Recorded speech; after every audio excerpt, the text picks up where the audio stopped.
This little guy is a UMD. You've probably seen one of these, as it was the media that powered the Sony PlayStation Portable. Like many people, I eventually switched to buying my PSP games digitally, but not before amassing quite a collection of these UMDs.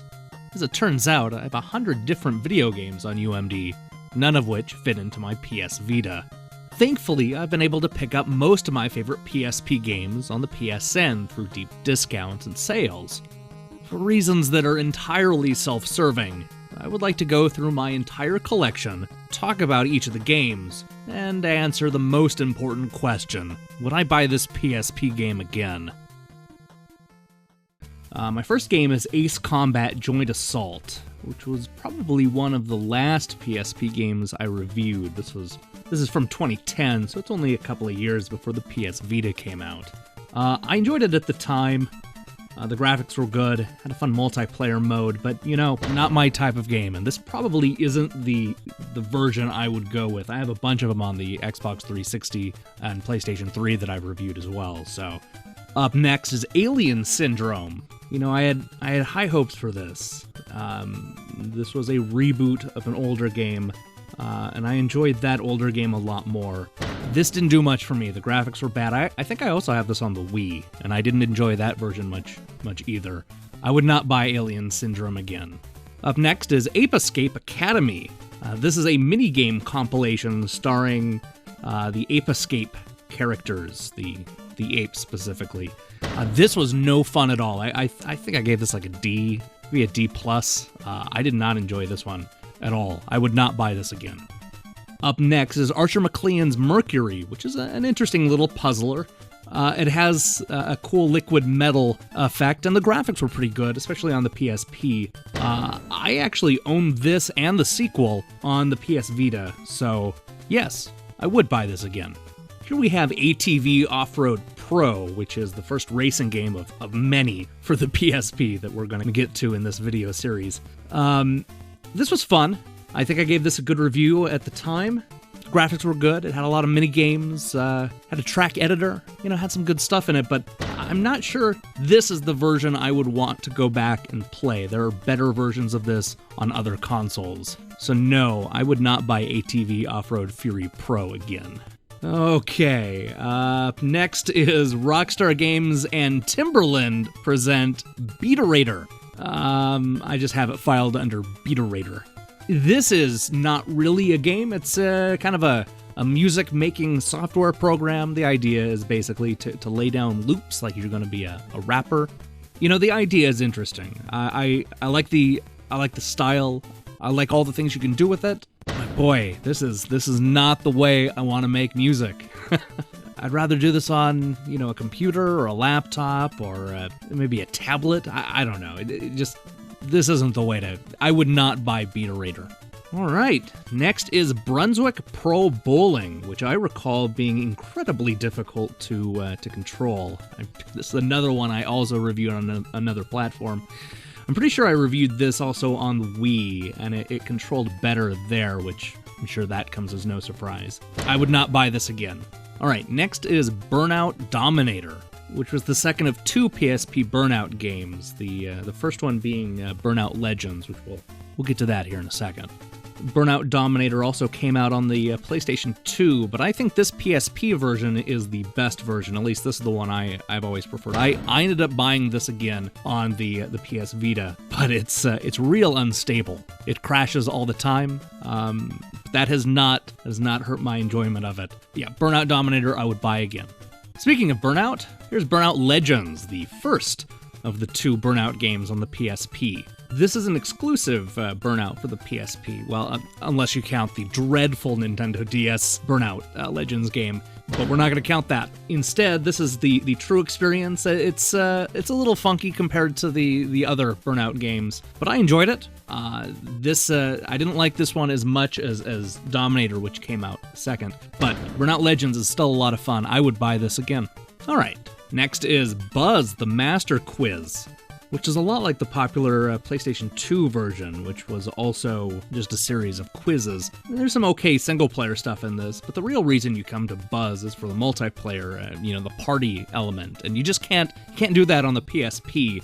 You can do some passing back and forth stuff, but that's just not much fun. So no, I would not buy Buzz again. Speaking of Buzz, I'm surprised they haven't brought Buzz back for some sort of online quiz for the PlayStation 4.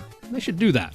Next up is Castlevania, the Dracula X Chronicles, which of course has a remade version of Dracula X, as well as the original 2D pixel art version that never came to the US, at least not back in the 20th century. It also has Symphony of the Night, which is many people's favorite Castlevania game.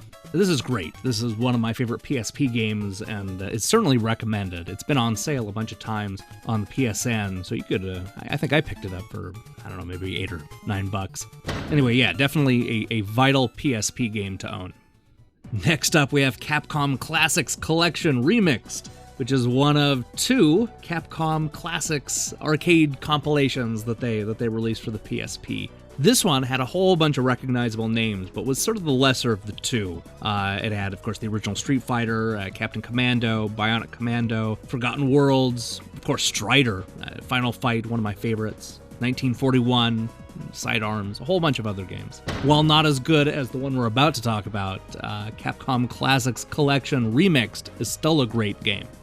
And then there's Capcom Classics Collection Reloaded, which is an even better PSP collection. This had most of the Street Fighter 2 games, the Ghosts and Goblins series, Commando, Knights of the Round, King of Dragons, the 1940X series. It's the one that everybody wants, too. It has a sleek little package with built-in achievements and some coin stuff. It's a good package, and it's one of those things that's often on sale for only $5. I would buy this again and have bought this again. Up next is Crisis Core Final Fantasy VII, also known as the best Final Fantasy VII game. This is a phenomenal game from beginning to end. One of the best looking PSP games, and I really love the combat system in this. It makes me care about characters that I didn't care about before, and makes me love other characters all over again. Unfortunately, I can't buy this again on PSN, so I guess the topic's moot. Next we have Crush, the best game Sega's released in the last 10 years. This is incredibly imaginative, and it has one of those gimmicks that you have to see to believe. Like, check this out.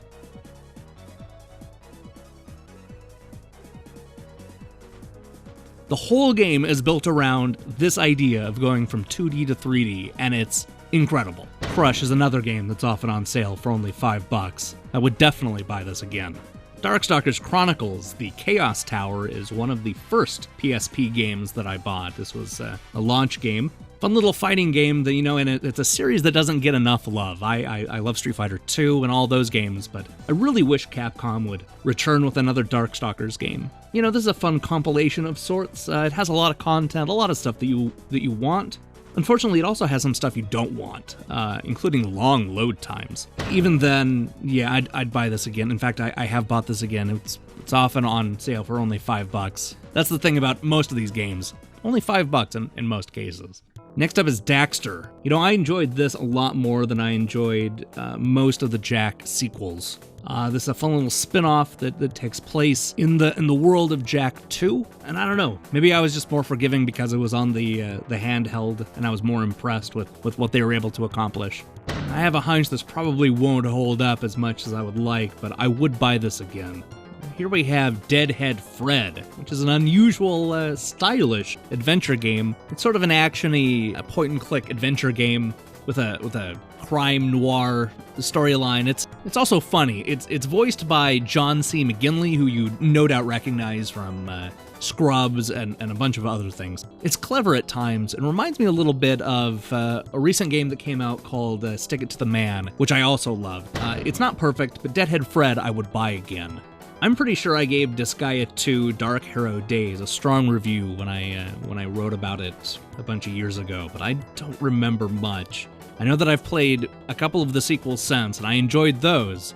There are so many of those I haven't finished that I'm not sure I would end up going back through Disgaea 2. So no, I don't think I'd buy it again, but that doesn't mean it's not quality.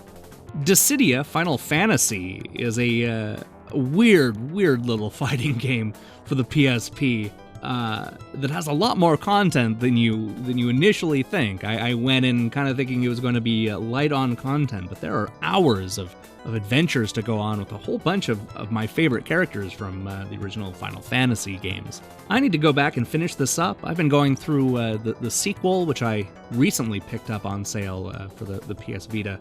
But yeah, I'd buy Dissidia Final Fantasy again. Downstream Panic is another weird puzzle game. It's from Atari. It's physics-based, and I recall enjoying the concept, but getting really bored of it quickly. It's cute. It has 80 levels, which I think may be overkill. I don't know if I'd buy this again. No. Here we have Dragon Ball Z Tenkaichi Tag Team. This is from Bandai, of course.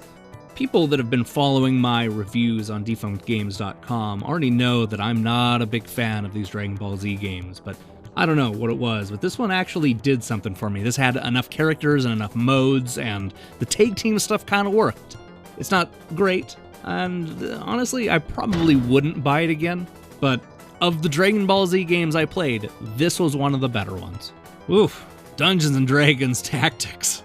I love tactical role-playing games. I love the strategy games. I love Final Fantasy Tactics and Ogre Tactics and all those games. But man, Dungeons & Dragons Tactics is awful. It's awful. It promises 40 hours of gameplay, but it feels like an eternity. This came out in 2007, so it was fairly new into the PSP's life. But no, this is not a good role-playing game, and if you're going to get any tactical role-playing games, and there are a bunch on the PSP, don't get this. I would not buy Dungeons & Dragons Tactics again. Alright, next up we have EA Replay, which promises 14 hot classics, one cool collection. Alright, I'll admit it. This is a pretty cool collection. It's not great. There are a lot of clunkers. It's really worth it for Desert Strike and Jungle Strike, of course. The three Road Rash games are fun. It has Haunting starring Poltergeist and Syndicate. And of course, Mutant League Football. All of these are the Genesis versions of the game, so it's not porting PC versions of games like Wing Commander and Syndicate and stuff like that. That's unfortunate, but I did still enjoy EA Replay. I would buy this again. I need to look this up. I'd probably buy this again today. All right, our final game for today is going to be Exit, which seems like an appropriate game to finish on. This is a very interesting and fun puzzler that's also on a bunch of other systems. You're basically this guy that goes in to save everybody in various disaster scenarios, like a towering inferno or a frozen area. The idea is simple, and the gameplay is a lot of fun, and there are a ton of levels. I mean, hundreds of levels. Yeah, this also ended up coming out on other systems, but I'd probably end up buying this one again because these sorts of puzzles work best on portables. I think I also have this on the Nintendo DS. Anyway, that's the end of E, so that's where we're going to end it for today. That's 26 games, so that's pretty good. We'll pick back up with F the next couple of days. Let me know what you think of any of these games, and especially if you disagree. I'm going to just continue to go through these until we're done, so see you next time.